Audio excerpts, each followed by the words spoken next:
1984, Hulk Hogan and Vince McMahon ushered in the golden era of professional wrestling. Together, they made the WWF brand as much a part of American pop culture as Coca Cola, on the back of Hogan defeating the evil Iranian Iron Shiek for the WWF Championship. But what if that match never took place? Welcome to One Fall Theory. In this video, we'll be looking at the events that led up to this pivotal moment in wrestling and global pop culture history, and asking what might have been. The source material for this content comes from the 2003 autobiography Hollywood Hulk Hogan, written by Hogan and Michael Jan Friedman.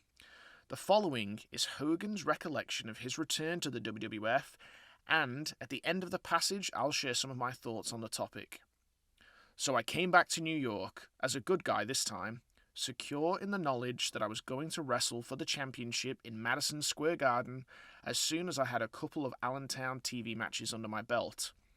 At that time, the champion Bob Backlund had just lost the title to a guy called the Iron Sheik, so it looked like it would be me and the Iron Sheik wrestling in the Garden, or so I had been led to believe.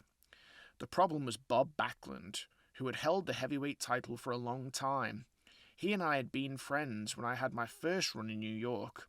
We'd had gone to Japan together and trained together, and I thought I had earned his respect.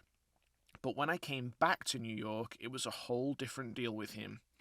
Vince McMahon Sr. wanted Backlund to tag team with me, but Backlund balked and said he didn't want to do it. He didn't even want to stand next to me on camera. Then, Vince wanted to shoot an angle where Backlund was going to wrestle the Sheik, but he got hurt, so he was going to ask his friend Hulk Hogan to wrestle in his place. Backlund didn't want to do that either. It made it really rough, because I was supposed to be getting this big push, and it was important that Backlund pass the torch to me.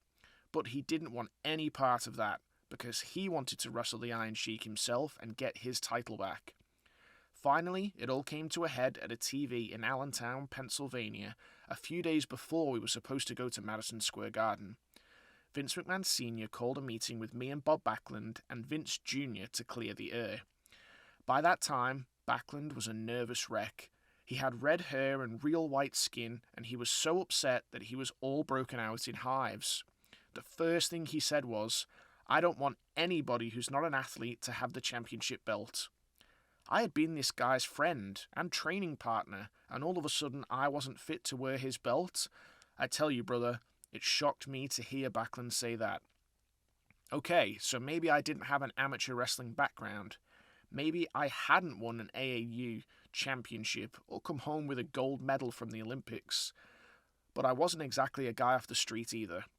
Besides, there had been a lot of champions who weren't amateur athletes. Superstar Billy Graham wasn't an amateur wrestler, neither was Bruno Sammartino. The whole meeting, Backlund was itching and scratching like a dog with fleas.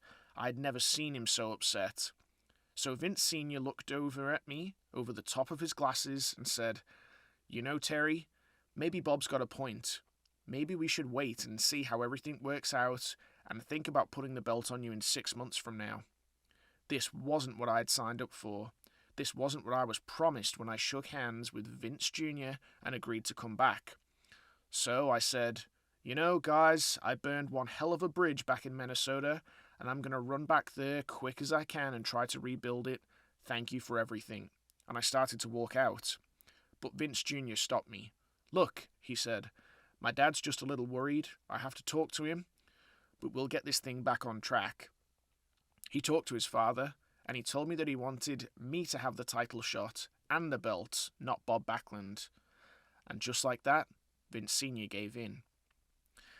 Okay, so a fair bit to break down here, and for a little bit more context, Bob Backlund had been the WWF champion for around 8 years before dropping the title to the Sheik, a reign that's really hard to fathom in a modern context, even with Roman Reigns' recent historic 1,000-day milestone. What was fascinating to me about this passage is imagining to what extent there was a power struggle between Vince McMahon Sr. and Jr. I think given their long-time relationship, Backlund was clearly Sr.'s idea of a true wrestling champion. I wonder how much transitional planning or even discussions took place at this time, not only about who would be champion, but who would have the final say on the direction of the whole company. The extent and determination of Vince McMahon Jr.'s vision for the WWF is something we'll discuss in future videos, but how crucial was winning this particular argument? If Hogan had gone back to Minnesota and never defeated the Sheik, then surely professional wrestling as we know it today would not exist. The charismatic magnetism of Hulk Hogan would not have been partnered with the promotional and merchandising genius of Vince McMahon Jr., and the national expansion may have failed. Certainly, there could have been other candidates for McMahon Jr. to make the face of his vision, such as Randy Savage, or even stealing away Ric Flair, but in 1984 the world was ready for a larger-than-life real American hero to defeat those that didn't represent their values, and Hogan's victory over the Sheik in the Garden was the right people at the right time to launch the WWF into the golden era of pro wrestling.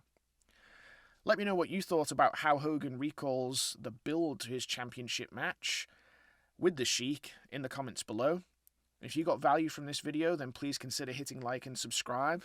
And until next time, this has been One Full Theory, where we smarten up and smack down.